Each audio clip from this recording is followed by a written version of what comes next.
Hello, and welcome to what just might be the return of competence.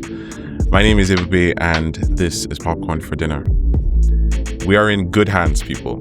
We seem to finally be watching a version of House of the Dragon that respects its characters and its audience at the same time. What a time to be alive. So a show like this is at its best when smart people are having smart conversations with other smart people and taking calculated risks to try and outsmart each other. So they factor in a world around them instead of trying to ignore it, remembering opponents' weaknesses instead of forgetting the Iron Fleet. So we have had talk. We have a lot to do today, okay? And I'm thrilled, by the way, to be back. Thank you to everyone who missed me. So I'm just gonna summon my small council of big men and begin. So, Afam, Soonen, gentlemen, What up? do we have enough bones yet? Not nearly enough bones. Not nearly enough. No, we gotta build that sept. Man, what a line that was. Oscar Tully is like the greasiest. Like, No. this guy is like, Well, it's so interesting. When he was introduced in season 2, I was like, what are they going to do with this kid? I remember they showed him a little timid. And then literally by the next episode, he was looking at Daemon and said, me and you.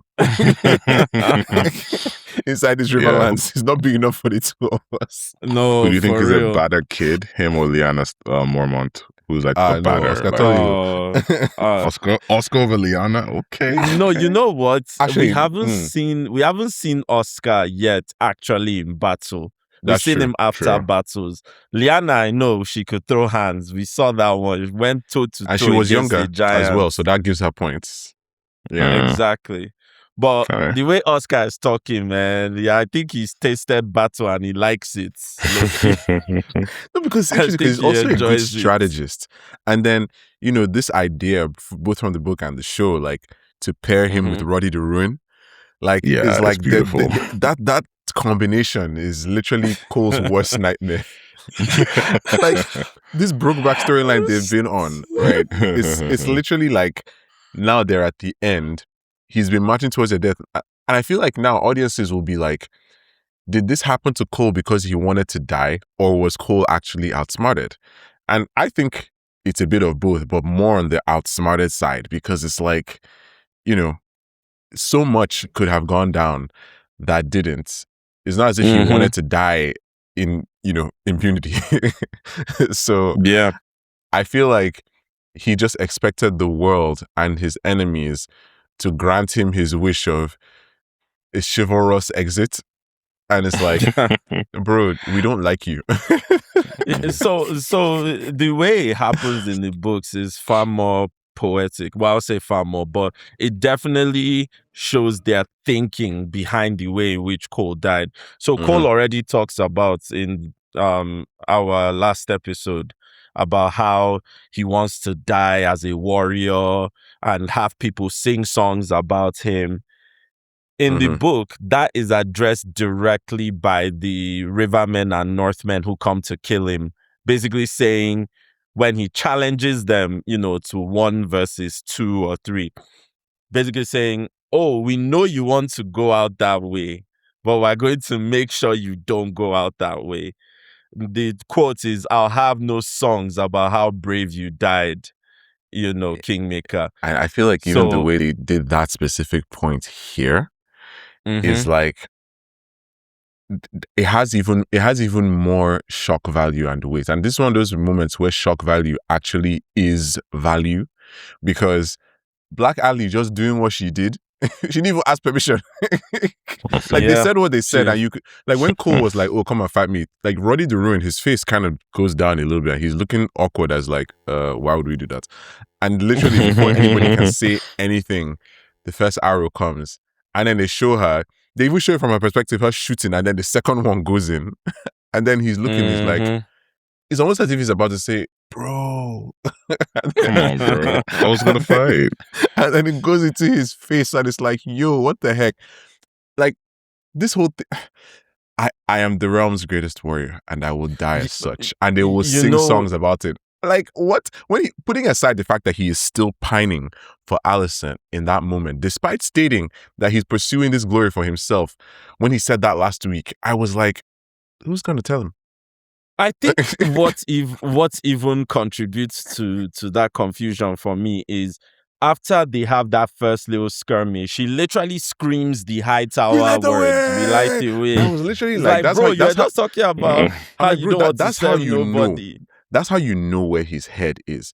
He is a king's guard for House Targaryen. What do you mean we light the way? What are you talking My guy about? is confused, He's man. leading House Targaryen men. Well, he is leading. I know some Hightower men are there. But remember during the Rook's Rest battle, he was actually trying to rally them. He says, "Stalwart men of House Targaryen, your king has joined you." So most of the guys following him are green Targaryen soldiers. Like some of the Hightower ones are there, but most of those Hightower ones, like a good chunk of them, actually came with Gwen. And shout out to Gwen, bro. I know I wasn't here last week, but the way I was clapping for Gwen last week, he had, so we're going to die for nothing? Yeah, I don't think so. I have stuff to do. I'm literally, he's like, I have stuff to do. Goodbye. And he just leaves. That was amazing to me. Like that was actually great because some might argue he should have left sooner. That's the only flaw. But that's the loyalty of Gwen. That's why I'm Team Red. Which is why when yeah. Ormond like is taunting him for being craven in this episode, I was like, please, bro. You don't know anything. You don't know what this You man came is to doing. hide in somebody else's town. We see who is the real craven one when things go down. We see we'll get there. Really craven. We'll definitely get there, but yeah, I was very impressed with how that worked out because Gwen could not have left at a better time, or at least he left at his last chance, and I think it was good. I think Gwen would have been so pissed. The same way I'm sure that bald guy that's Cole's right-hand man is so pissed. Because that guy seemed ready to accept. He was ready, fate. but he was just like, bruh, like he couldn't even die fighting at the same time as Cole because they shot Cole first and he watched it happen. They shot Cole, man, like, and he was just looking. Yeah, what can you do? I was thinking, it's like, okay, what else can he do? But look, but it's crazy, right? Maybe block Cole. I don't know. Just even the way it was executed narratively and flow-wise for the episode, right? This happens in the first 8 minutes of the episode. And, you know, it's not the first time I've talked about how a lot can happen in 8 minutes, specifically in these Song of Ice and Fire shows. Would you believe, for example, that what happens with Oberyn Martell in that trial by combat for Tyrion happens in the last 8 minutes of that episode? That whole thing, that like entire thing. It felt like a lifetime, but that was so well done. It was so well directed, so well written, so well performed. And think of all the stuff they had to do in order to learn that choreography, all for less than 8 minutes of screen time. Like, it was beautiful, right? So even as they're getting there, you can see how these guys are traveling so light. You can see how worn down they are. They've lost their horses. They're not even wearing armor anymore. They've left everything behind because they just have to keep walking. And I'm sure there's some of them that's like, but why are we walking though? Like, why are we still doing this? We should be going back to get reinforcements or waiting for Aemond. But it almost feels heartbreaking, right? For anybody who actually likes Cole, quote unquote, because a few episodes ago, he's telling Gwen, no, Aemond would not abandon me. And it's just like, he died believing Aemond abandoned him. You know? Yeah. And that is kind of, literally, it's like, okay, good. Oh, no. And I feel like, you know, obviously Aemond is going through his own tribulations, which we'll also talk about, but I think that was well put together for the episode, right? And I knew it would be once I saw the name Loni Peristere, because once I saw directed by Loni Peristere, I was like, okay, something wild is about to go down. I did not realize how right I would be in that it would happen literally at the beginning of the episode, but I knew things would be brutal. This episode is written by David Hancock and Sharon Poppett, by the way, but I just have to shout out that amazing, like, impeccable directing, because I think Loni has a penchant for the suspenseful and almost in a way that leans into horror. And it's cool how they applied that here, because for reference, this is the same person who directed 207, The Red Sowing. So just the way that unfolded, and all of his episodes in this show, they are episodes that really play with audience expectations of how things will go down. And I think that's strategic on the part of the showrunners as well, because another one of his episodes is 301. He directed the Battle of the Gullet. So stuff that the audience is expecting to some degree, but they still want to be able to bring in surprises for those people who already know. This is clearly the guy to go for, because he knows how to execute in a way that actually brings something new for everyone and leaves us feeling at the end of the episode, yo, that was good. Because I think of the goodwill at the end of 301, I think of the goodwill at the end of 207. It's like, okay, this guy knows how to rally the people. And this is exactly what we need going into the final 2 episodes. So shout out Loni Peristere. Like, shout out the man knows what he's doing. Shout out Criston Cole. Shout out Criston Cole. Yes.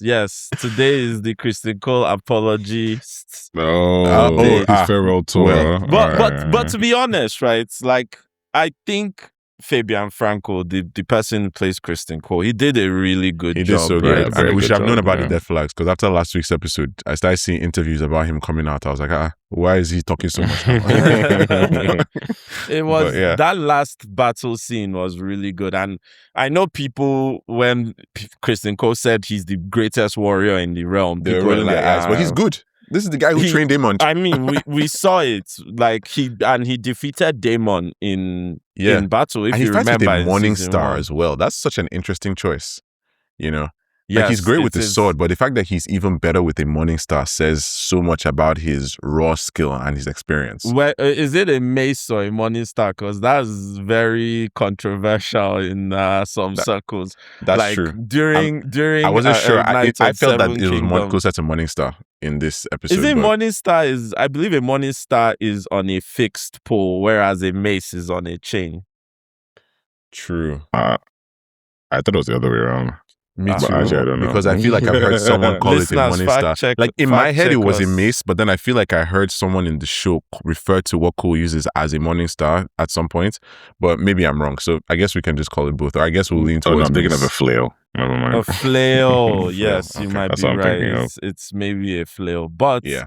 Cole definitely has an interesting legacy, right? Let's kind of unpack take let's walk through the life of Cole for a second from his own perspective.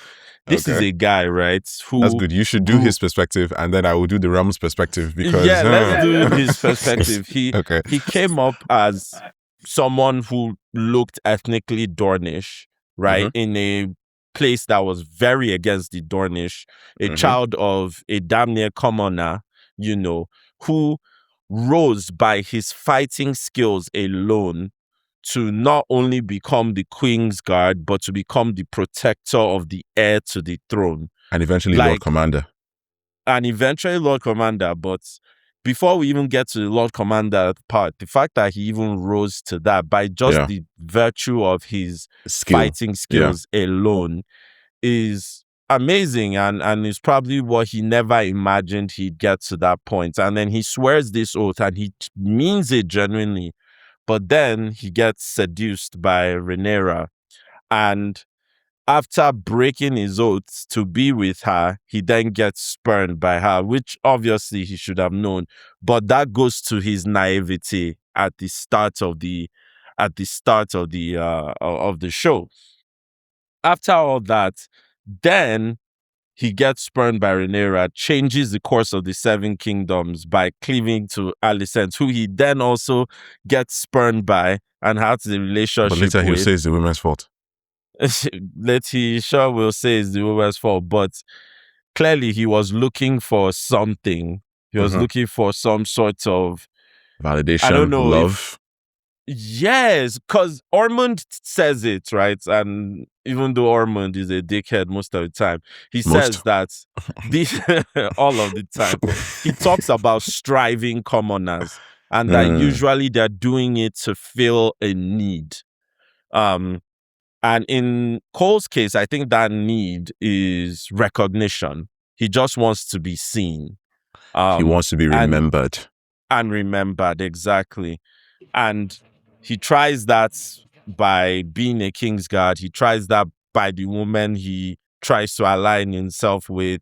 And then he also tries it by changing the course of the Seven Kingdoms. So, no matter what, he was a huge, huge, huge part of this story. And yeah, his death was sad and anticlimactic as he deserved. Yeah, I mean, if Cole is anything, it's consistent, right? He's always been this naive in a sense, and his obsession with chivalry, coupled with his incessant self-flagellation, was always going to get him here, right? He deserved everything he got in this episode, if not for any other reason than the fact that he knowingly dragged an entire army of men to their doom just for the chance of being swooned at by the rich girlfriend he can't afford, right? So, these men really followed him so faithfully. You can actually even see the squire carrying Cole's painted shield, getting meticulously stabbed right before Cole himself gets up and brandishes his mace Morningstar, right? So I feel like, he goes down as this kingmaker guy, but he doesn't go down in a way the way people remember him honorably, right?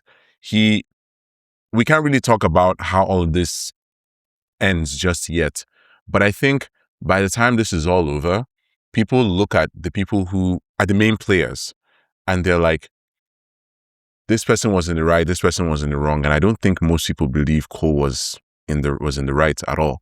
There's actually a moment in the main series, I think it may have been in one of the books, where Loras Tyrell, son of a major wealthy house in Westeros, literally next in line to be Lord Paramount of the Reach, educated by the best of the best, right?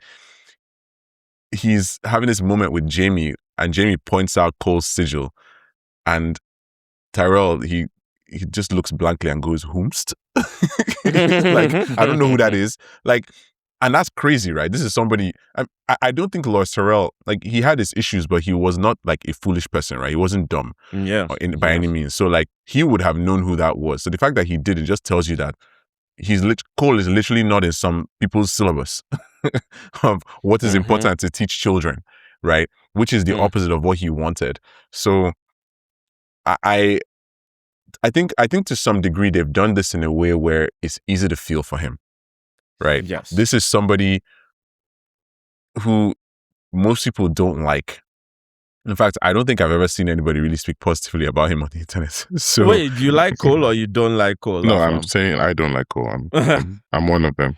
Yeah, so most people.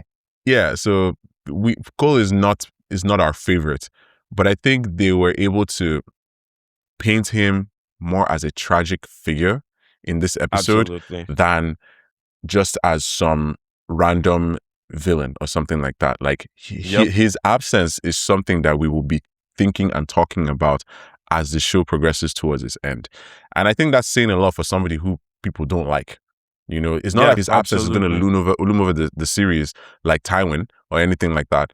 But I do think that this is a loss for his side, for sure. Absolutely. But I do think we could have, this is going to sound wild to some people, but we could have definitely gotten a little bit more of Cole and his inner motivations as well. You don't feel like we got enough? I don't feel like we got enough, especially when it came to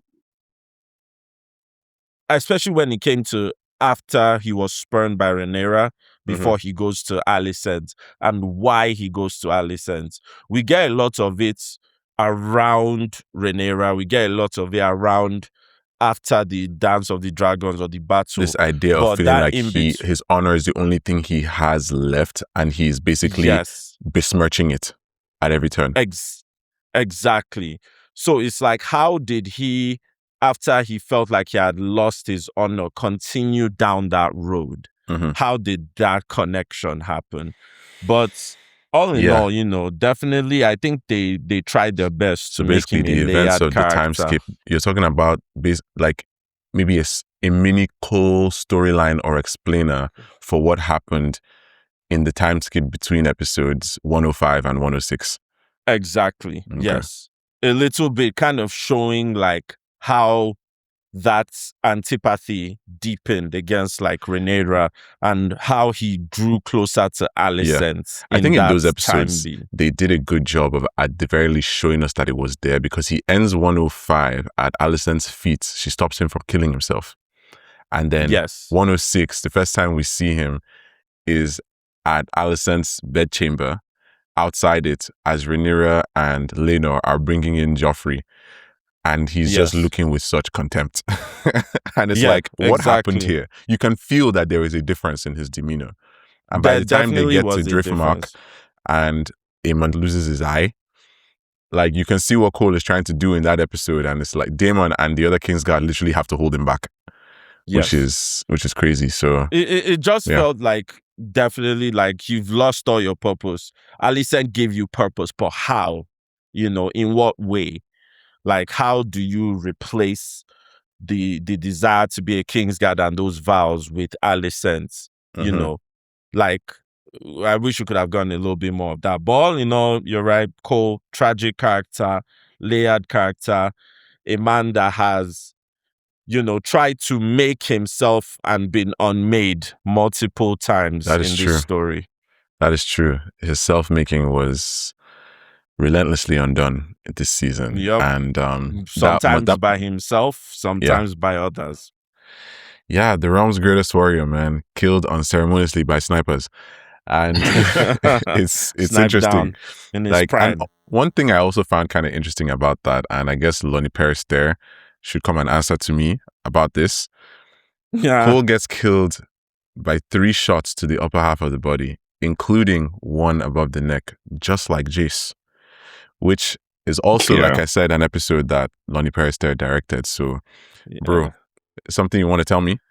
Also, the way he directs arrows shooting in is very good. It's so good, because you see one from the perspective of the person, you see one from the perspective of the shooter, and then the last one just comes in and is the kill shot. Like, it's very well done. Like, I told you, this guy knows what he's doing, and you can definitely feel how visceral it is. Like, when I'll have to check if he's directing any of the other episodes, because if he's doing 7 or 8, just know that if you're watching this show and it starts with directed by Loni Peristere, you need to put your seatbelt on.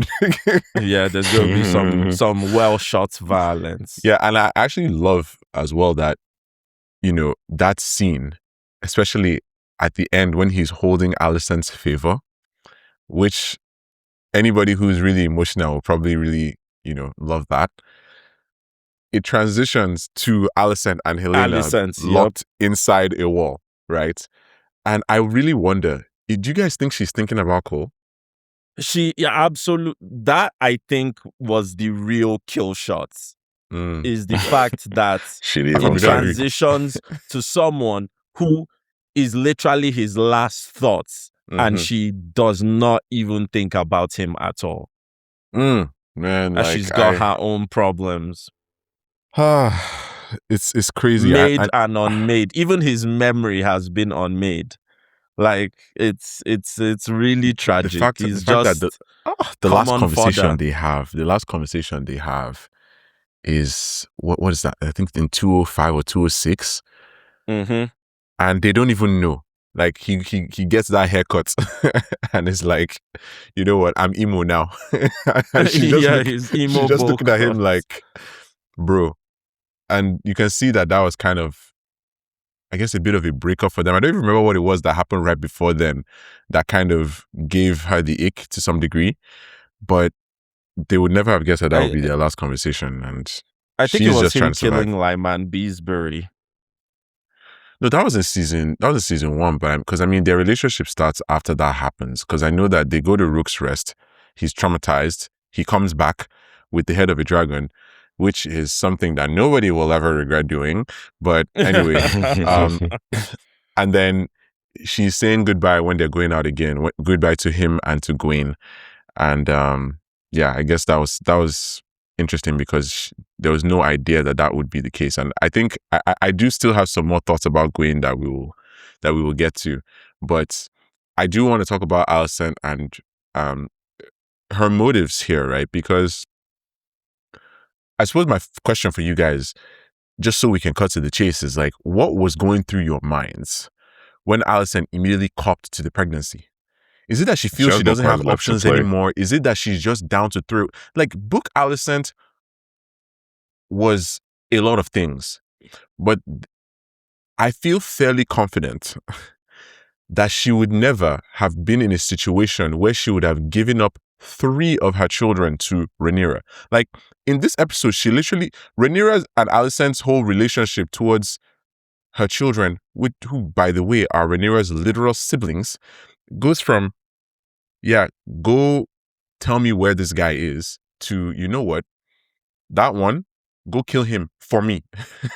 Like, last we see of Alicent in this episode, she's literally on a horse accompanied by guards heading towards Harrenhal to murder her own son, presumably. How did we get here? She unfortunately, with those ill-conceived escape attempts, has put Rhaenyra in the back foot. Rhaenyra, who was already feeling, the fear and paranoia of people planning around her, then gets confronted by this person who she thinks she's doing a favor to, then trying to undermine her rule, because that's what that is. Like, if you escape, you're undermining me and undermining my position. Have I not been merciful? So she unfortunately is just poor timing and bad luck. She timed her escape attempt right when the person she was trying to escape from was feeling the pinch of that position and feeling like they were being undermined. And I know there are some viewers who will be like, why would Rhaenyra put Alicent in a room where she knows there's a hidden door? But I think she just assumed... it was blocked, though. It was blocked. And to those people, I would say it was blocked, and there's no way that they would have known that. Like, Rhaenyra herself didn't even know until Daemon told her, right? So I think it was... I think that's fine. One more thing about the Red Keep is... That was already Helena's room. The number of secret passageways, really, because in the history of Westeros, the Red Keep was built by Maegor, right? Mm-hmm. And it was known that after it was built, he killed everyone. Killed all the architects, and he came up with these passageways because he himself was famously paranoid because he was really wilding out. So obviously people were coming for him, but he was also famously guarded and paranoid as well. So it's almost like now the castle is this maze and prison for everyone that comes after. There's an interesting line that Emma, who is kind of, I guess, having some chill days at work after some of the amazing stuff we've seen in episodes 2 and 3. I think people may feel like, they're just putting Rhaenyra on ice for now. And I don't want people to feel like, oh, they gave Rhaenyra 2 amazing episodes, so now, like, Rhaenyra just has to chill. No, it's fine. Like, I think Rhaenyra they're trying to build up to more, because I feel like they've created Rhaenyra, the TV show character, as somebody who essentially gets so frustrated by inaction that she has to do something.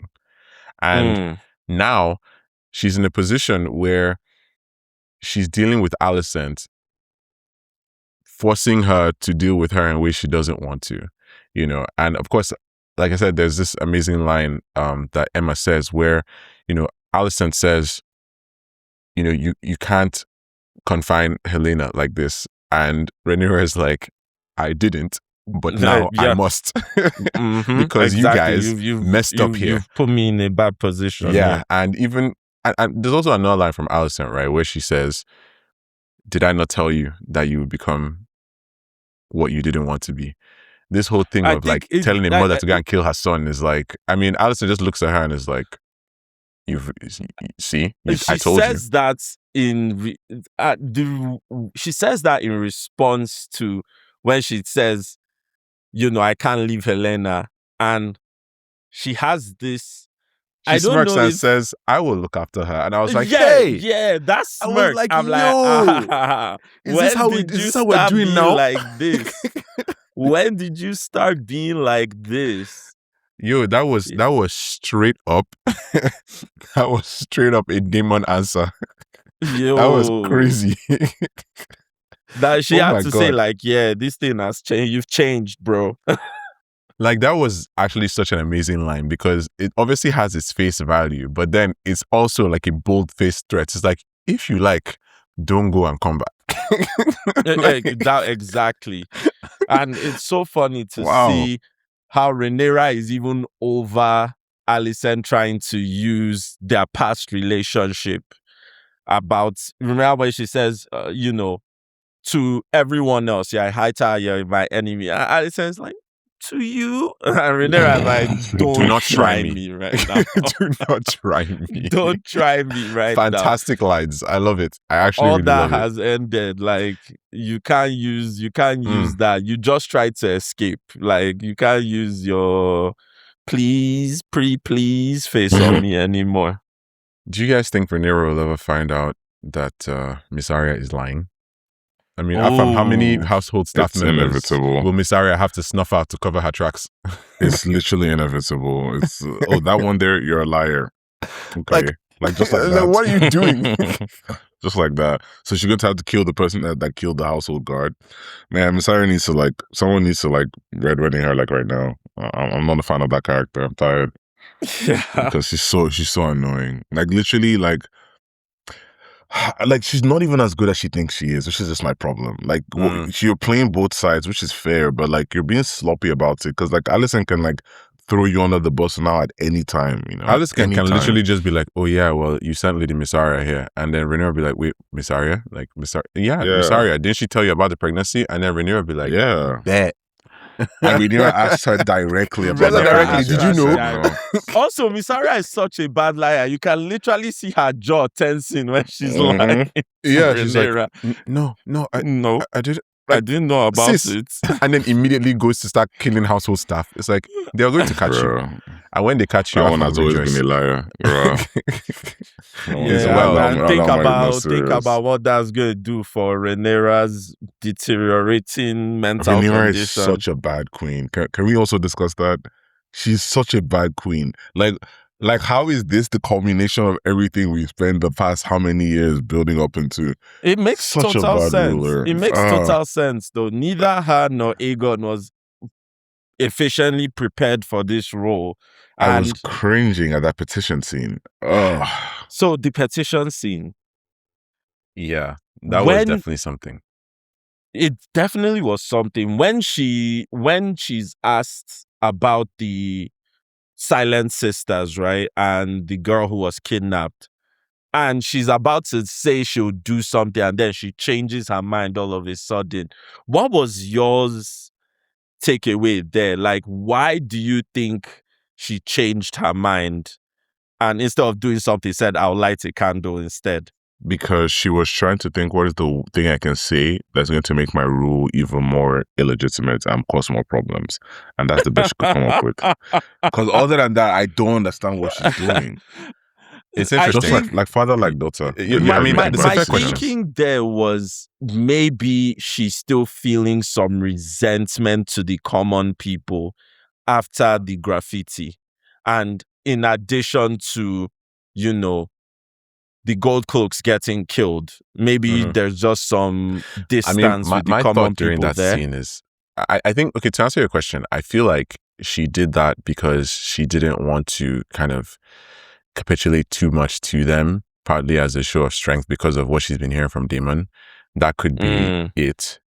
But I think it's worth mentioning as well that during that scene, it reached a certain point that I was just thinking, what are you doing, sis?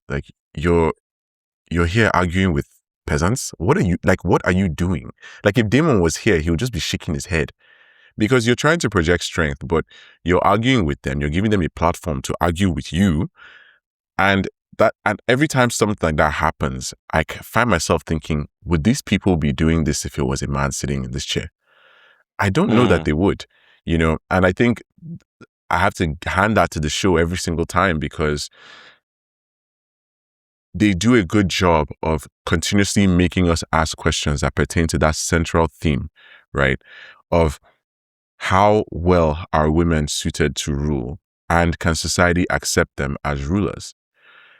Because we're watching a show, right, that is really trying to like litigate this question. But even in this episode, the people who are really taking the limelight are Daemon and Ormond, right? Daemon is carrying scenes in this show on his back. Like literally every time we see Matt Smith in this show, something incredible happens. Like it's just hype. And it's funny how a show slapping about off incredible. oh my god. Yeah, like it's incredible in more ways than one, and that those chickens might come home to roost, I guess. But I think it's funny how a show about asking those questions about women in power is currently being driven by two different varieties of total Chad, which is Daemon and Ormond. So I feel Speaking like of suitability to rule, we also noticed that Rhaenyra has gotten cut by the Iron Throne, yes, right? I was just about to say. So I like the way they've done that here. And I like that it was in this episode. I think once she sat on that throne, people were expecting it to cut her immediately. And it's like, no. Let's not do that. So the fact that it's now started cutting her, it's like, okay, you want to be your dad? Be your dad. Let's see what that looks like. Because she has to ask the question, right? And I definitely am asking the question. How much can she really coast on this idea of being Viserys' choice? It's not enough. Like maybe it's time to start listening to Daemon, even though to be fair, he is withholding information from her. But like even the internet knows, like I've been seeing memes upon memes as to like people just listing out everything Daemon has suggested and how if they had just done what he said, they would not be where they are right now. I think both her and Daemon are ruling based on strength as legitimacy, right? Yes. In her rule, it's strength based on ancestral power as legitimacy. We've said this, that's what it is. Daemon is like, we don't even need to talk. We can kill anyone who stands in our way. And that's what this is. But the truth is that you still need allies and you need a coalition, and that can only take you so far. And that's one thing that the High Towers realize and play off of, is they play off of alliances and mutual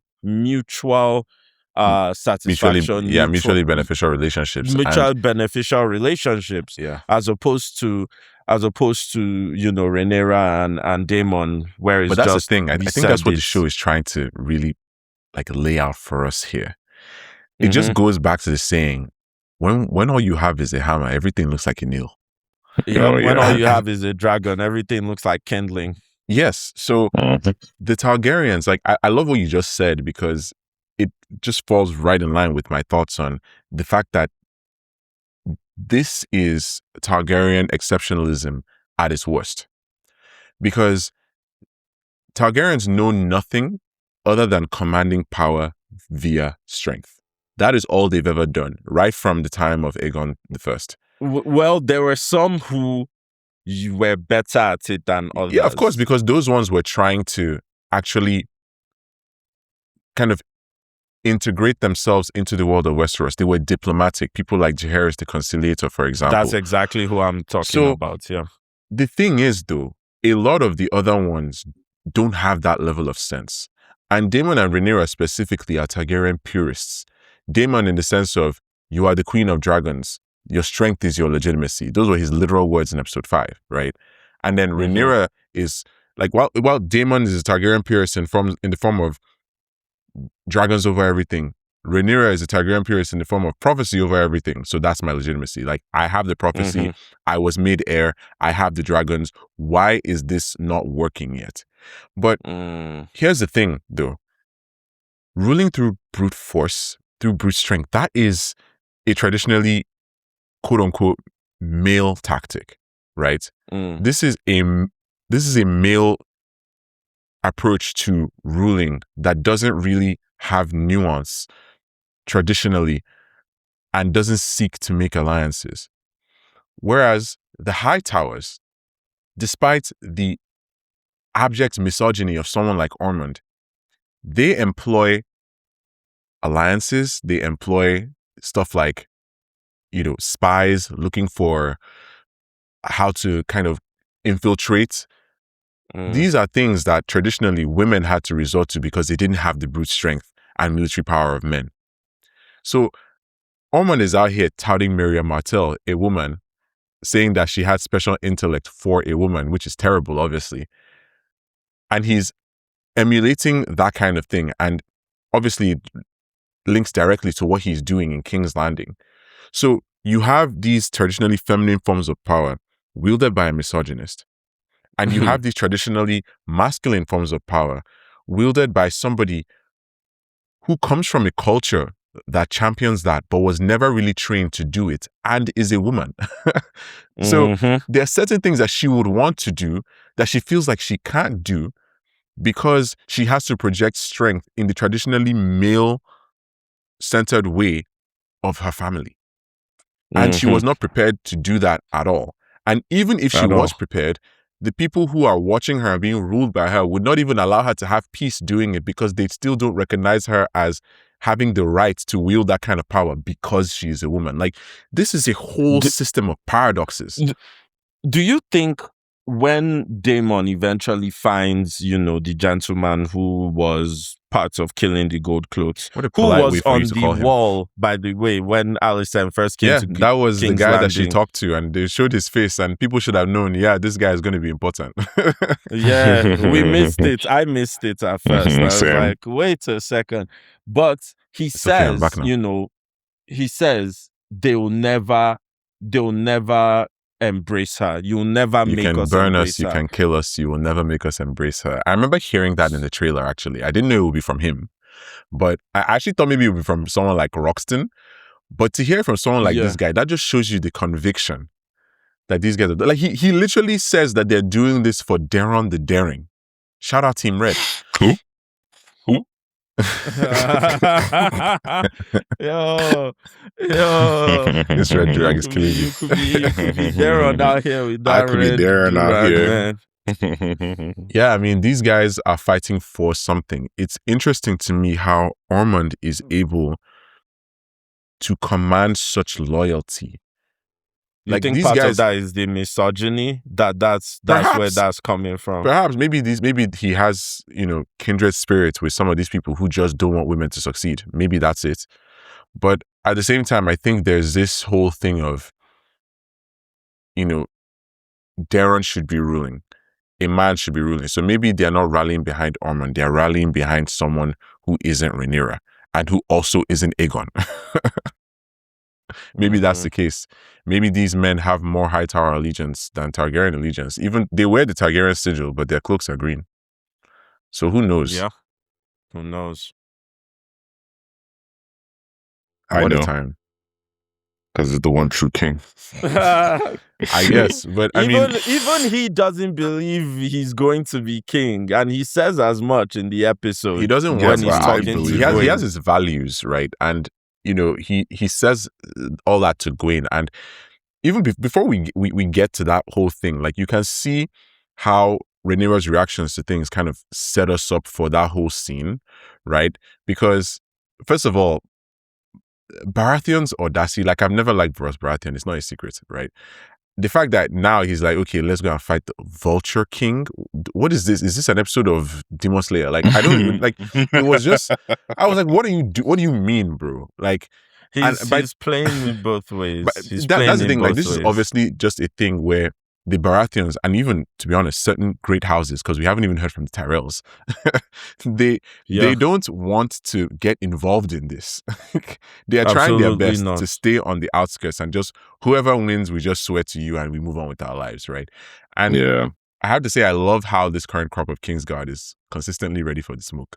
Like that one guy with the long hair, anytime anybody speaks, he just moves forward and he grabs his sword and he's just ready. He's always ready. I love it. These are the kinds of guys you want. Like, I've not seen this level of diligence since Harold Westerling in season 1. Wasn't one of them part of the contingent that was sent as the fake Baratheons to go get Daron? I believe so. I think he might have been. He looks like him, and because he wasn't sure, right? And it's funny to me that when Orwell says, who then will you send to Tumbleton? Immediately, that guy comes in He and is walks like, in. he walks in and he says the Baratheons are here. So it's just, I love that, right? The transitions in the episode, like there was such good narrative flow. Even when the audience doesn't realize it in the moment, the answer is literally presented to us immediately. Cole dying, and then we see Alicent. Or while asking who's going to Tumbleton, and then immediately the person going to Tumbleton shows up. It's just very funny to me. And you know funny. what? Yeah, let's talk about Tumbleton a little bit, because I think it was cool for them to start, with Gwyn getting there, because of course he got there and it's like, where else is he gonna go, right? To be fair, he could have gone straight to Old Town, but it makes sense for him to come here. Gwyn has battle experience. Gwyn is still fighting for the Greens. Gwyn knows that Daemon is there. It makes sense for him as a soldier of House Hightower to go where the soldiers of House Hightower are, right? That just makes sense because he has to report to his commanding officer. But at the same time, that whole scene was, I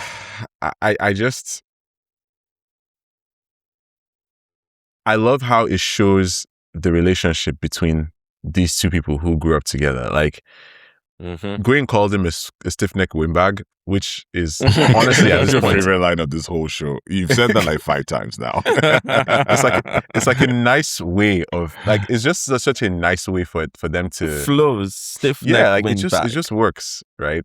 And Freddie Fox delivers it perfectly. And it's funny because I think Barclay said this as well, like that he's the most Targaryen guy in real life, like in terms of his looks.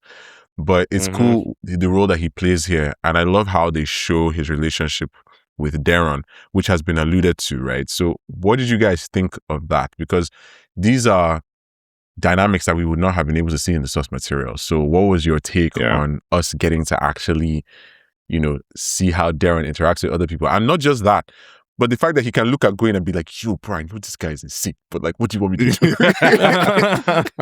No, I thought that was so beautiful. I thought it was so beautiful because I remember looking at that and just thinking that like it is so unfortunate that Alicent's 2 children that are actually of value are the 2 that have the least power, because this is a good kid who is able to recognize that this person who's trying to get him on the throne is literally a psychotic idiot, or as it would be said, stiff-neck windbag. Stiff-neck windbag. Thank you. In fact, I'm not even going to say it. I'm just going to point to him whenever I'm ready. Why me? Now this, because you say it so poetically. Like when you say it, I'm like, okay, cinema. You say it with such conviction. Popcorn for dinner. But yeah, he's aware of the fact that Gwyn is like he's not a fool to what's going on here, which is why I love that character. He's probably been maybe not the best performance, but my best character of this whole season, just because he's like, it's showing that he's aware of what's happening. He's not just like Aegon, who was given a crown and all of a sudden,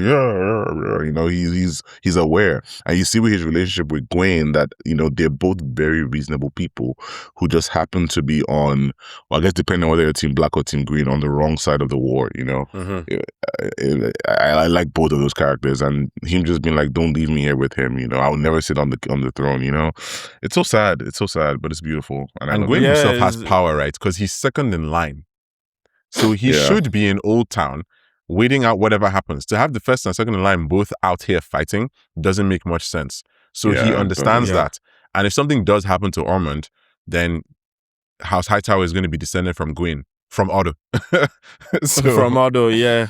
So yeah, which is confusing to me, because I really hope that they explain what Gwyn's plan currently is, because he's out here saying we have the clear advantage. And I'm like, in what sense, really? The only advantage you have is that you think Rhaenyra won't burn her citizens. But you're moving her because closer she's a woman. and closer because she's a squeamish, as literally he said. So I'm like, this guy's so disrespect. But whatever. I just don't see how he has the clear advantage. And I think at the end of the episode, once he gains Gwyn's trust, or once Gwyn gains his trust from thwarting that attack based on his knowledge of handsome men in Westeros. Do you guys think it's true? Like Ormond's implications? Oh, yeah, of course. I mean, Gwyn damn near confirms it when he says, that the real Baratheon knight was actually more handsome. Like you basically like, yeah, I like guys. I like guys, and that's fine because it just saved your life. Yeah, Yeah, you're she right. did. Dang.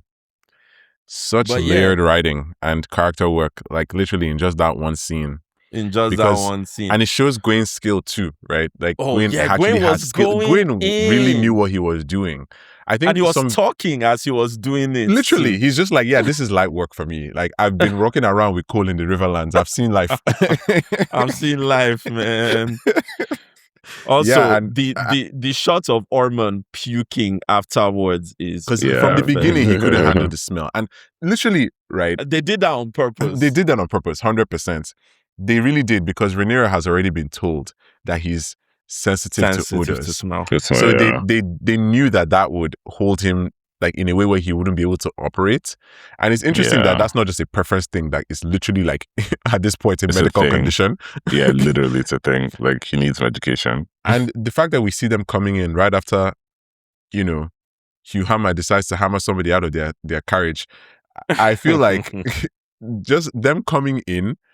And, you know, Hugh also, like, they showed that very well and, like, juxtaposing it, because obviously Hugh goes on to essentially make a fool of himself, and his wife is like, who the hell are you? Like, what is this? What's going on? Yeah. Because, that's like, so you expect her to abandon her whole family because you have a dragon. Like, what kind of, like, poor man mentality is that? But that goes back to what Ulf said on the rage, right? Has your He life been says- improved? He says, Yeah. not just that, he says, we have changed. Yeah, we've changed. We We're not the have same anymore. changed. Yeah. It's true. Exactly. And that shows up even in how Hugh approaches his wife. He's like, yeah, I claimed the dragon. Like, this woman, you've left her alone for how long? And she's been in this city surrounded by your She even enemies. says that she thought her husband was dead. Several things happened to her on the road. She traveled alone, right? Exactly. Like, so who are you really? Like, you've changed into this person that I don't recognize. Mhm. She even says, like, you smell different, which we know from the show that dragons have a very Yeah. specific smell. But it's right that, you know, that being in control of literally a nuke will change you. And yeah, it looks like with Hugh, it's really changed him. It has. And I love how all of that was happening while the chaos in the Footly Stronghold was also happening, right? Because Hugh now doesn't know what to do.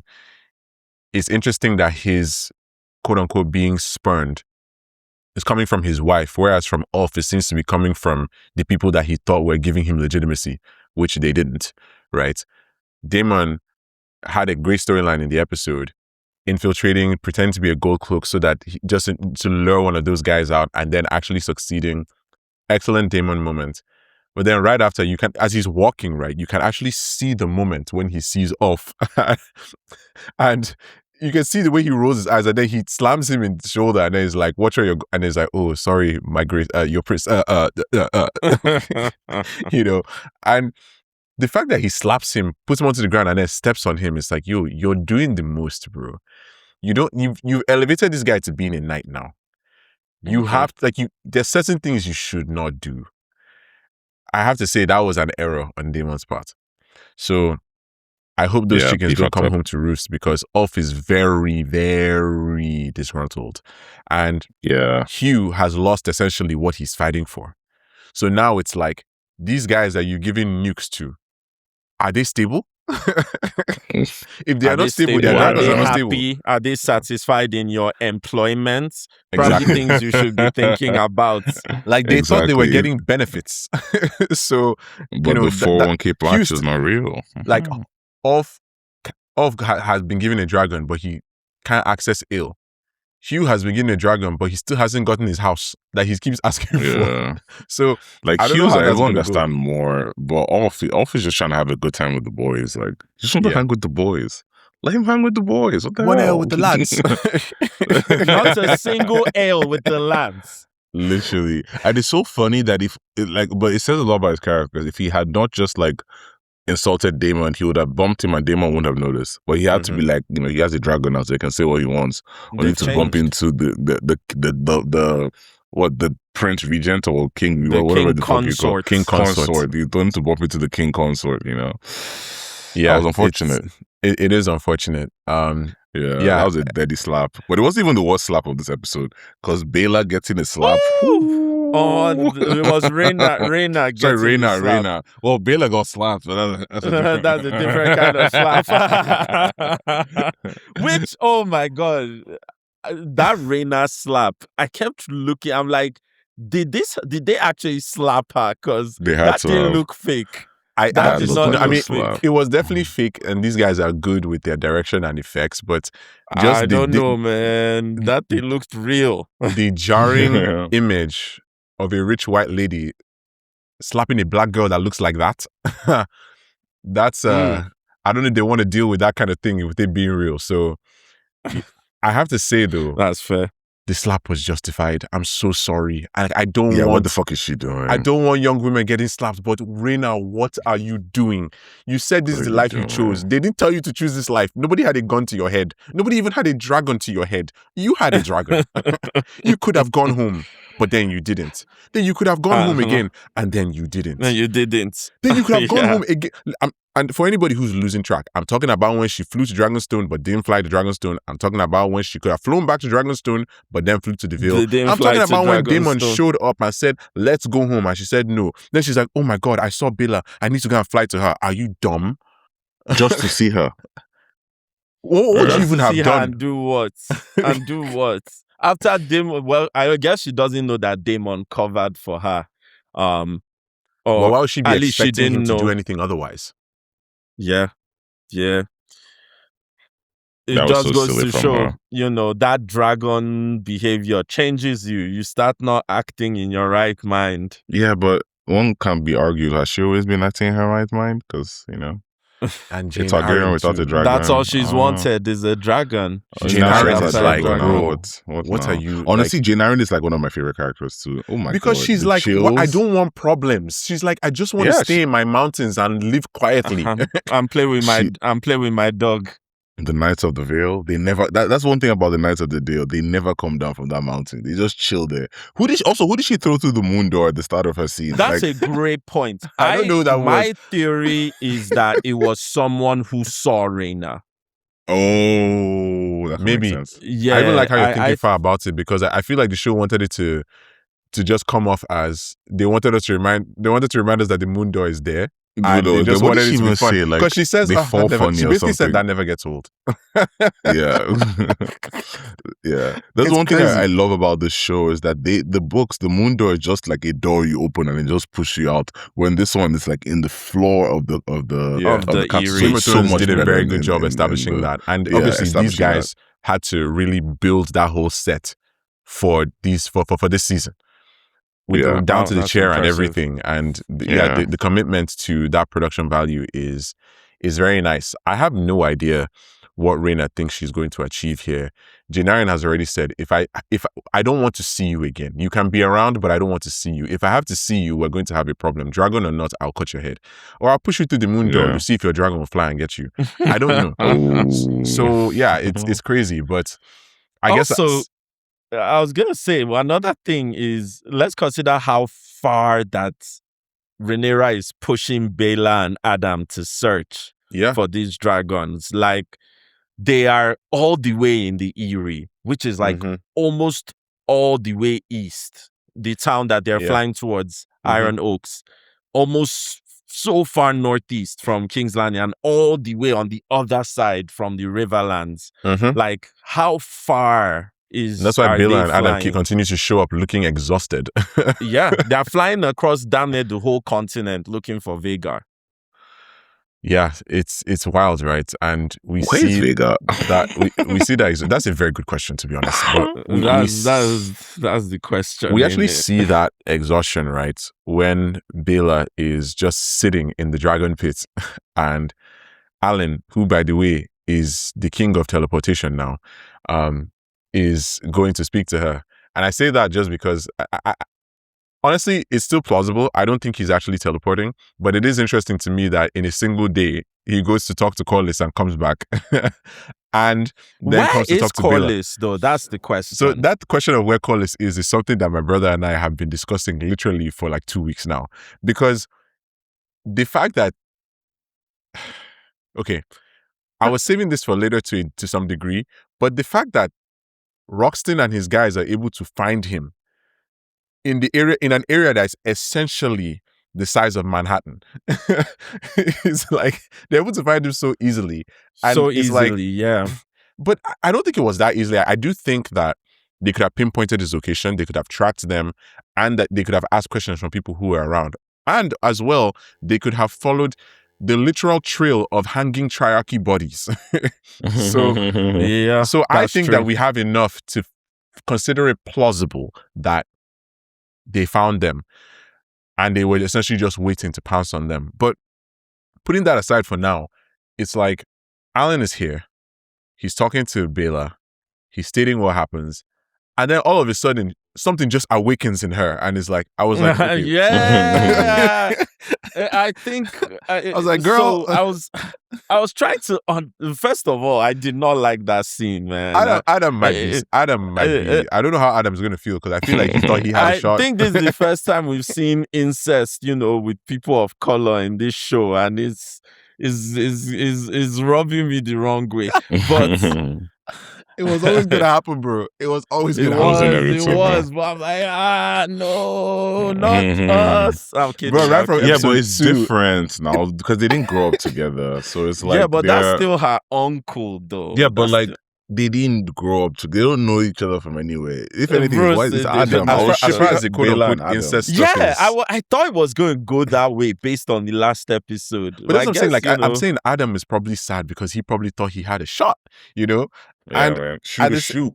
And at the same time, as far as the whole, family getting with family thing goes, this is probably the best case scenario, to be honest with you.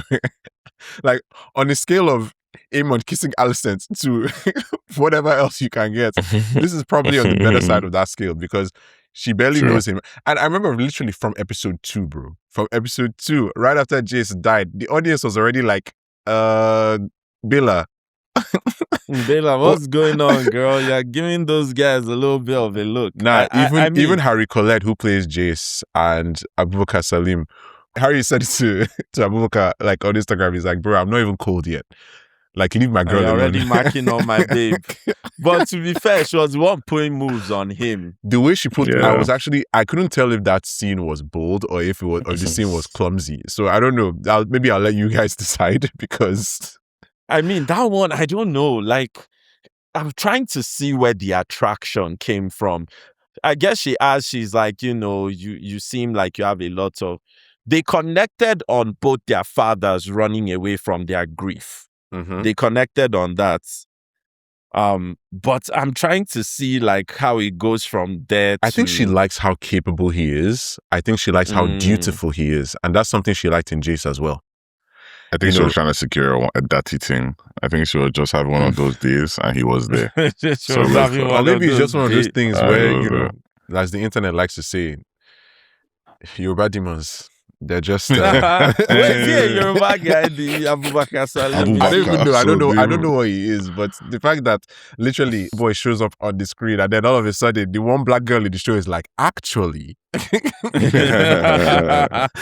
is hilarious to me, bro. It's like you just can't.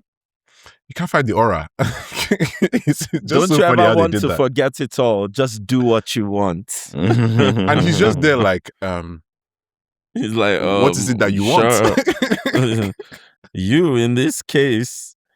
Oh my gosh. That was so funny. And I think it's just this whole thing of choices, right? Like you said, they talked about their relationships and, the relationships of even people on the council and, the work that they have to do to support Rhaenyra. Ormond in this episode, even in his own backhanded way, compliments Corlys as, him being one of the only good decisions Rhaenyra has made. And that is true. He does say that, we're talking about how Rhaenyra's work as a ruler is, questionable in many ways. And I think about what Ormond was saying about trying to expose her as being unsuited to rule bite by bite, right? I remember that from the trailer as well, and it's interesting to see that here. So this is a slow burn. This is meticulous, but the pacing is still great, right? And in terms of these good decisions for relationships and counsel-wise, I have to say I loved the one Aegon scene we got, like those 2 minutes of Aegon and Larys and Thailand burying that Janus idiot. I love that because it's like you could see that Aegon was testing something very clearly. Like he's learning to choose his counselors based on sense rather than sycophancy. And it's like he turned on his nonsense detector and was like, yeah, I think I'll go with the guy who isn't babbling at a simple question. Because he asked Thailand, and Thailand is just like, I just like the fact that he's seen that Larys is not afraid to tell him things as they are. That's the kind of guy you want to keep around. And it reminds me of just this idea I've been thinking about how every Targaryen in this show seems to have a strong assigned to them. Yeah, so that's it's Targaryen strong. It's actually amazing. You've got Larys. Yeah, you have Larys and Aegon. You have Larys's dad and Aegon's dad. That's so funny. Yeah, that hilarious. And you have Rhaenyra and Larys's brother. Well, I guess all the Strongs are related. Their name is Strong. So, and then of course Baela and Jace, Rhaena and Lucerys. You could say although Aemond we've gone some of those separated. You could say Aemond and Alys. Is Alys a strong? I don't know. As far as I'm concerned, she might as well be. She is. I think she's like a bastard of House Strong. She has to be. She has to be related to that house somehow. She just has to be, in my opinion. She looks it. She has a look, and she's taking Simon's clothes and sewn them into a dress. So yeah, in a world where Rhaena that's Queen Alice to you, by the way. Oh, okay. In a world where Rhaena is ridiculous on so many levels, I like that they're showing some of the other women, making better decisions. Like I would say Alys is probably, if we're going to go who played the game best, it is easily Alys in this episode. 100%. 100%. She saw this guy's mommy issues. She didn't even know they were there. But as soon as she clocked it, she observed and then she was like, oh, okay. I think I know what I can do. I can use this. Bro, she convinced this guy to become a king in his own right as Lord of Harrenhal. Like she just convinced a Targaryen prince that they should rule from Harrenhal. Think about that. Think about what womanly wiles are capable of. The history of like the Targaryens burning that place up. Literally. And there's now the fact that she's talking about having his children who will be Targaryen princes. And this guy just falls for it, hook, line, and sinker. Because she presented him 6 dragon eggs, which, by the way, I guess... Dreamfire's eggs. We know that story. I don't even know. Can we even get into how those eggs got there right now? Can we have the time? Get into who because technically... So Dreamfire is Helena's dragon, whom we've never really seen her ride, right? Nope. And it is my belief that Daenerys' dragons in Game of Thrones are from Dreamfire's children, are from eggs laid by Dreamfire. Now, I thought... Wait, do you think that they are those eggs specifically? I'm not sure anymore. That's what I'm saying, because I thought that it was the eggs that were taken with Rhaenyra's younger sons to Essos. Because we know that Daenerys' eggs came from Essos. And when Illyrio Passes gives them to her, he says the ages have turned them to stone, but they are still as beautiful as ever. Nobody expected them to hatch, right? So now I'm not sure. I'm like, did Dreamfire hatch those eggs too? Is that a different clutch of eggs? Or is it that the eggs we're seeing now in episode 306 are going to end up in Essos somehow? Like, it's hard to say. And Aemond obviously believes that his power, his value comes from having access to dragons. So in a world where he's like, I need to leave and find my dragon on foot, which, stupid, you made her kill the one guy that she had as household staff. She literally said there's a guy who feeds the horses and one other guy in the castle. And now she's had to kill that guy. She literally looks, I love the performance because she looks at Aemond. She's like, I had to kill my one guy, bro. Now I don't have stuff. And So you think you can leave? You think you can leave this house? No. literally no. on foot, bro. Literally, the whole realm is looking for you, and they want to kill you. And I don't know if you realize you are the most recognizable person on the realm. He's literally more recognizable than Rhaenyra. Blonde guy, long hair, rides a dragon, has an eye patch. Please. One eye. And by the way, wearing green. That guy recognized He is him the most recognizable immediately. person in the entire continent. Immediately. So I don't know what his plan is. I don't know if everybody's just dumb. So I know he has really good competencies, but I feel like his competence in the episode is just, I don't know. I mean, obviously he's not thinking straight. Well, I do still think that the episode is like the return of competence, because I generally feel like this episode had so much. It had smart people talking to each other, smart people trying to outmaneuver each other.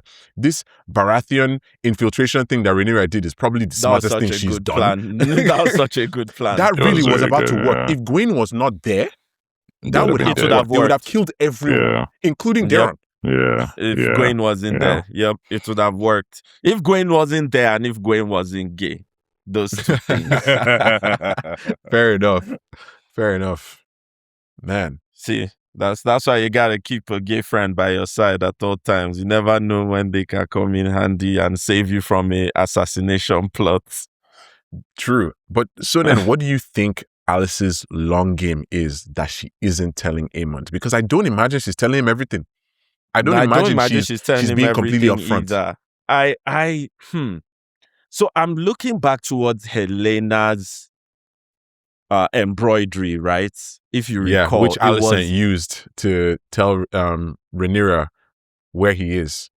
Yes. And I like that Rhaenyra just immediately accepted, oh, she's a dreamer. Like, she didn't have to convince her what that was. Not much convincing needed. But I think Alice's long game is to control Aemond. Alice's long game is to control Aemond. And I think basically sexual control specifically is what that embroidery was trying to convey. 100%. Like, I saw that thing too, and I was just like, why does it look like he's being embroidered inside a vagina? Inside a vulva. Yeah. Like, literally. It looked like he's literally inside a vulva. And then Harrenhal is on top. I'm like, and then he himself is naked. It's like, what is going on? What trippy... That's I think is her exact plan, is basically to use his mommy issues to basically give herself power and gain control of Harrenhal and maybe even the throne. So I think her plan is very straightforward. Yeah. We've seen it. We've seen Aemond is definitely not going to know that. Yeah, we've seen it visually, but I mean, I think Aemond is just so far gone down his mommy issues pipeline. I mean, he was even trying to kiss his mother, for Christ's sakes. Like, I think he's so far gone that he don't even realize how he's being, used and he saw dragon eggs and somebody who's calling him, oh, my prince, and then that's literally all it took, bro. I'm like, okay. No problem. I mean, he was literally cradling her, screaming mother, not screaming, but like moaning mother when he first came to. So we know what's up, man. We know what's going on. I guess. I mean, there's so much going on in Harrenhal, and it's like, bruh. Like, there was one thing, speaking of dreaming and prophecies, Daemon brought up the prophecy in public. In front of other people. I'm like, bro, I saw that too. Up. I was going to ask you guys how you felt about that, because I remember when he said it, I literally said out loud, bro, you know you're speaking English, right? You know this is the common tongue. You haven't switched up. Yeah. Because I said a few episodes ago that, like, every time they talk about this, he switches to High Valyrian. To Valyrian, and he did not do that here. So I'm just like, he's like, he says, so switch, you know about the prophecy, right? It's like, oh. And I can imagine, like, the other people at that table, Freya and Manderly just going, what?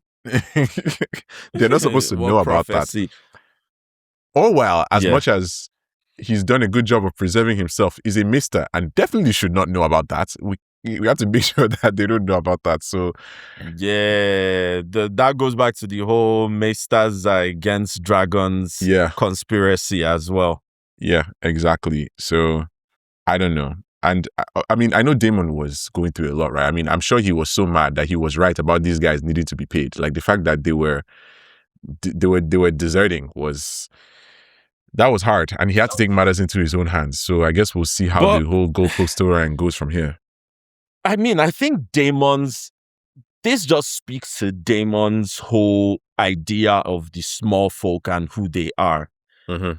Like, for him, it's like, why would you give up? Because for him, he thinks that nobility is what gives It's exactly their what lives Cole said to purpose. Gwen. It's like, this is all a game to you that we have to win. And that guy's Yeah, I do not have a way to feed my children. Feed fam. my children. And he's like, oh, we gave you purpose.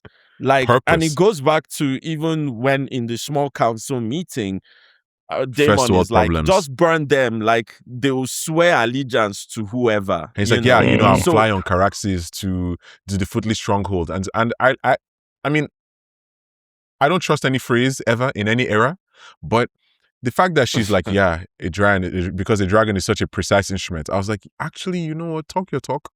Because no, but the thing what does he mean? He'll just talking to someone that doesn't really even care. She's talking to someone that doesn't really care. He says it that he's like, the small folk, they will swear allegiance to whoever. To him, the small folk are just tools. Like, this is the one that says, oh, this incessant need to feed these people. Yeah. Like, he doesn't care about the small folk. And I think that is hopefully something after this episode, based on his encounter with, the gentleman who was, and the not so gentleman who was killing those soldiers and it's such a brutal way too. Like, was he doing that on his own? Jeez. It can't have been on his own, but that should hopefully be enough of Daemon to think twice that maybe I shouldn't underestimate these small folk and just try and kill them anyhow. Hopefully, especially after he pushed off down and saw all those looks, one would think that he's finally like, okay, maybe I should, temper how I move. But that's definitely how he sees them. He just sees them as means to an end. Yeah. And I guess, speaking of sending people in a direction that they don't want to go, maybe we should talk about Corlys, because he is making some interesting unforced errors. And it's like Alyn asks him, right, have you not exhausted your anger yet? Like, is it not enough? Are you not done? Like, come back and return to the fold, as Tywin would say. And to be fair, at least from Alyn's interaction with Corlys, which at this point now, I don't know when they'll see each other again. He lost a dad, but he gained a Targaryen situationship. But I feel like now at least they know about Thailand, right? Corlys told him that, Thailand survived the gullet. Which, are we okay with that, by the way? Are we okay with the way they've done that whole Thailand falling into precarious water in full plate of armor, and then we see him a few episodes later? I mean, that's not the first time the show in general has done, in this exact way. I don't know. I mean, the same thing happened with Corlys. He fell into the water with full plate armor and was later found. So it's not the first time that the show has done that. Maybe that was the hint. I don't know. But maybe that was the hint. Yeah, it has to be a hint. Yeah, because and that was, like I said, these great transitions narratively, right? Because it was literally right after Corlys tells Alyn Thailand survived the gullet that we transitioned to Thailand digging a hole. So that's funny. The deepest hole in the Seven Kingdoms. Yo, listen, if you have any thoughts about the depth of this hole, come dig it yourself. Okay? Literally. And actually, how did they carry that guy's body out of that place? I have no idea. How Thailand, and when? Probably. Yeah, probably but like just Thailand. In broad, I mean, okay, well. And also, I guess maybe it's a matter of time before people start looking for him. But maybe the Rook's Rest plotline is done for now. So who knows? At this point, obviously, we know that at the end of the episode, Corlys gets captured. At least I believe he's been captured. I think people may be worried that he's dead. I don't think so. I believe he's been captured and his men are getting slaughtered by Roxton's guys. And Roxton is the ruthless type. Like, he's the kind of guy you want serving you. Somebody who is that ruthless, but, loyal. Extremely loyal and is willing to do whatever it takes. It's basically like having Rhaenyra Azor. So I think Ormond has really lucked out having someone like that. And absolutely. I guess my question for you guys now is, what do we think their plan is for Corlys? Because I don't think this is how this happens, right, in the book. No, but I think their plan is to use Corlys as an A bargaining extra chip? human shield. Mhm. Yeah. Okay. To use Corlys as like an extra, like, human shield to basically prevent Rhaenyra from attacking the city. Mhm. Like Yeah. Tumbleton? Yeah. Because right now they are gambling on the fact that Rhaenyra won't attack because of her people there. Now, if you add Corlys to that, it's like, okay, this is both in revenge for your plot to come and assassinate me, and Yeah. also additional insurance for our position. So And the maybe fact that that's this is the most important member of her council on paper, they have the queen. Exactly. Yeah. Exactly. I don't know, man. This could go all kinds of ways. And it really honestly, could. this is probably a good time to bring out the Adaptometer because because there's so much that happens. I think the past 2 episodes have had a lot of things that, were not really in the source material. And it's like they've had to kind of create dynamics that would feed that source material and enhance it in a way for viewers. And I think they've done a fairly good job of that. Absolutely. The last 2 episodes have been great. I think this episode is also great. For the number of things that happened in this episode, it did not feel fatiguing. It did not feel like it dragged. It didn't feel like it was going too fast. It was so well paced. Again, amazing direction, amazing Absolutely. writing. Literally, like, so many story beats happened. Like, Alicent tries to escape and gets caught. They try to assassinate Aemond. Corlys gets captured. Off and Hugh become extra disgruntled. Rhaena tries to fly out, doesn't succeed. Baela and Alyn's relationship progresses to a place that no one probably expected, or I guess some people expected. And then on top of all that, you have massive developments with Aemond at Harrenhal, right? And I know that some people were probably waiting to see more dream sequences for Aemond, same like what Daemon had, but I guess they're moving faster with that. So like literally that's not even everything that happened, right? Look at all these important beats. It's like if anybody was thinking, oh, stuff has not been happening, well, stuff is happening now. So stuff is definitely happening. They're setting up a lot for sure. Yeah, so I guess what's on our Adaptometer docket for today? The first one on my list is Criston Cole's death. Mm-hmm. Of We course. talked I about didn't it see. a I didn't even little mention bit that one on my earlier. list. That's a major thing that happened.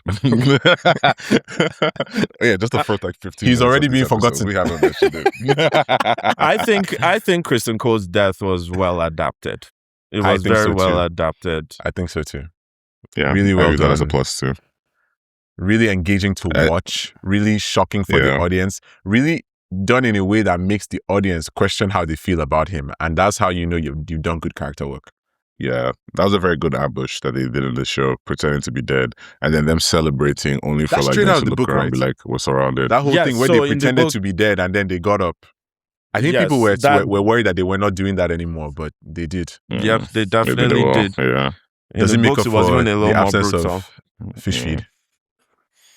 Does Yeah. it I make don't up know. for the I absence don't of know fish if it feed? makes up for Okay. fish feed. I'm a fish feed purist. That's what I have to ask you. I'm like, have they satiated you now? Like, are you good? No, they haven't. They haven't. There's a specific battle that I hope we'll see. Let's see how Okay. the rest of the season goes before I say I'm good or not. All right. Yeah. Okay, so that one we give that a plus. What's next? Baratheon emissary. Oh my God, so that well done. didn't happen. That did not I happen, but think that's was a great good addition. That's a addition. great way to was- adapt Rhaenyra. That's like they had to show Rhaenyra being competent somehow, Yeah. right? So the fact that she Yeah. came up with that on her own too, I'm like, thank God, man. Just Yeah, that's one of really- the best things she's done in a while, and it almost worked. It It's almost maybe worked. Shout the out to best her. thing. I'm really Yeah. struggling to think of a smarter move she has made on her own since this whole thing started. Genuinely. No. Like she's been making bad decisions that's- from day one. From the day she decided to have 3 babies with a guy who wasn't Valerian. Couldn't One even was find a enough, fellow bro. black man. You did not have to have 3 of them. Like, I love your kids, Nah, but you didn't have to have why 3 of them with quoting that guy. Alicent now? Are you agreeing? Why are you quoting Alicent? Oh, our children are bastards. The very one much, true man. king, Daemon, is not. I also think I actually found myself thinking this week about some of the Targaryens that are alive that we'll probably just never meet. People, for example, like Aegon, who is one of Jaehaerys and Alicent's 13 children, that became a maester. So basically, Daemon has an uncle in the Citadel that is just not connected to anything that's happening and is like, this is not my business.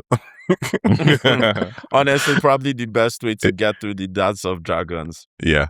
Yeah, So, you can't stress yourself. It's interesting So how what all else that do we stuff have on worked. the Adaptometer?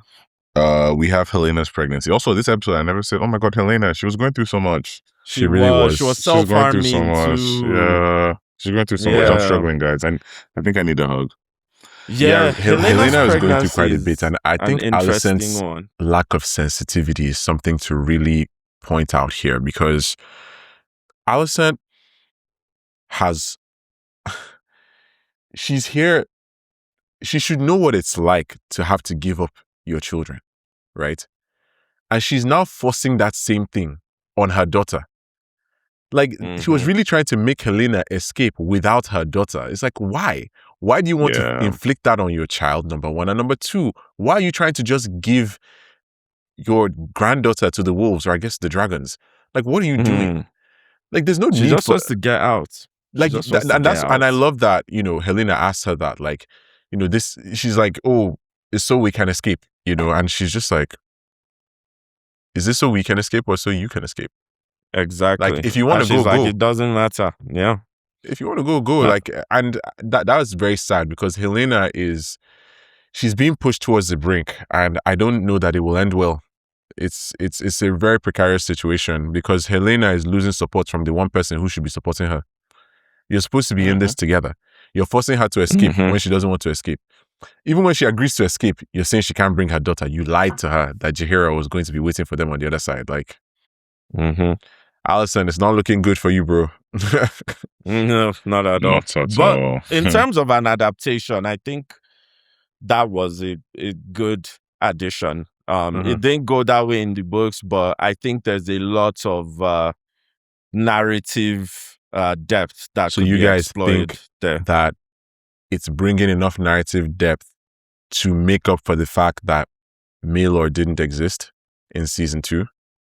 Because that's how we will be looking at this present pregnancy in terms of adaptation. It's like, does this make up for the fact that anything Maelor related we're not going to get? I think it brings up interesting discussions. It definitely made the escape scenes more consequential.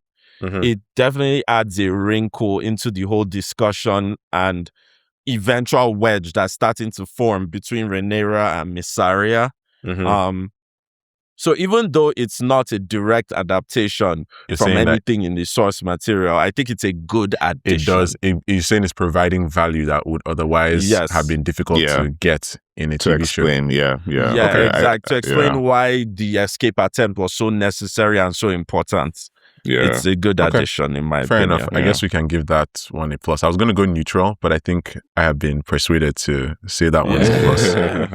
What else? Helena was there. Was always going to be a plus, so that's not even. Let's not get into that. I know Helena is the one person. Everybody delight. Watching the show is that Helena is the one person that they want to survive. And I guess we'll just have to see if she does, because she's not in a good place mentally right now. Yeah. Oh, let me give a spoiler.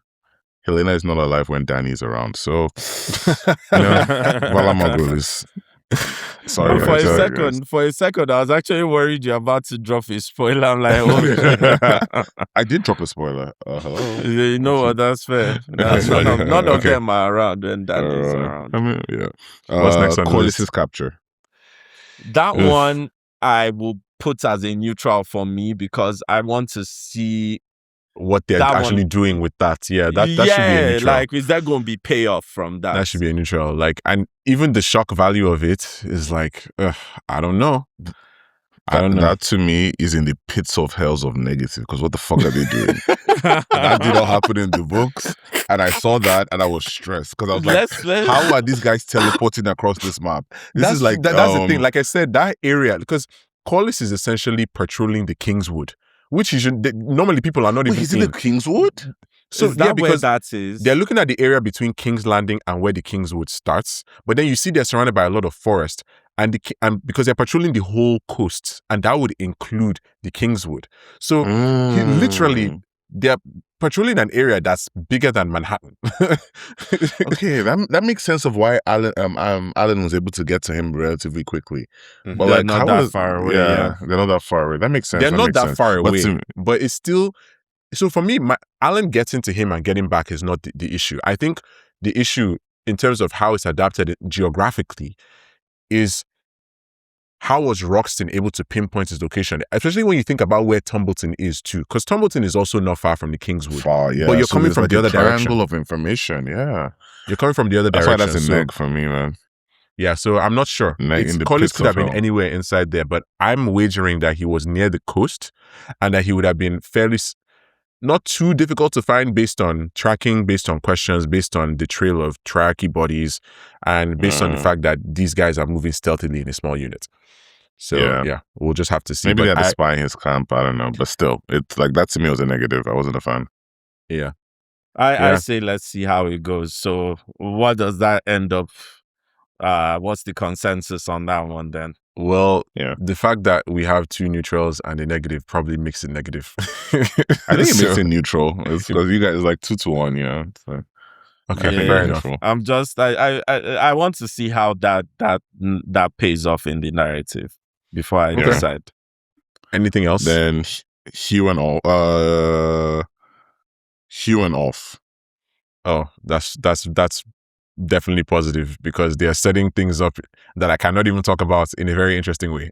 Let's just put that Yes, way. Let's just keep it that way, yeah. let's just keep it That's- that way. But yes, I think the going and focusing on Hugh's relationship with his wife that he left behind, showing how him becoming a dragon rider has changed him. I think that is definitely makes that narrative far more interesting, and it complicates their presence at Tumbleton. Now we've got a guy whose wife is there and doesn't want to leave, with the threats of, violence, Doom and destruction. confrontation, and destruction looming larger and larger and larger. Yeah. That's fair. I think it's Okay. a positive for me. Yeah, I think so too. And if we even add, the whole Aemond storyline as well to this list, that I think is a positive as well. So I think this was an overall positive episode. I think this was very well adapted. This is at least a 4 out of 5. So, based on all those points. So Absolutely. yeah, I'm optimistic. I'm really looking forward to what they do next week because So am I. Penultimate episode, so sometimes we're Something's going about down. to go down. Some stuff is about to go down. yeah, I have to check who's directing that episode, and if it's Loni Peristere, Or the Ooh. last director, I think. The last director, I believe, also does a lot of battle scenes and action scenes. I think it's them that are actually directing the next episode. Okay. Yeah. Oh my God. Well, what an episode. I'm looking forward to how this goes. I'm very excited that this season is an improvement in terms of forward momentum on season 2. It just remains a very good run, and I'm grateful for that. So yeah, I hope people are not unnecessarily complaining because I really do think we're eating good this season. So thank you all for listening up until this point. Thank you for being here, for watching on YouTube. Please like and subscribe and check out everything else that we're covering because the Odyssey is out and so are our thoughts. And MCU 12 is also still a thing because we have to prepare for Doomsday. There's a lot happening and it's not just Westeros that is in turmoil. So I will say stick with us and see what else is coming down the feed because it's still going to be an interesting year and it's definitely going to be an interesting summer. Thank you, Afam and Soonen, for being here because, madness can only be traversed with those who are sane.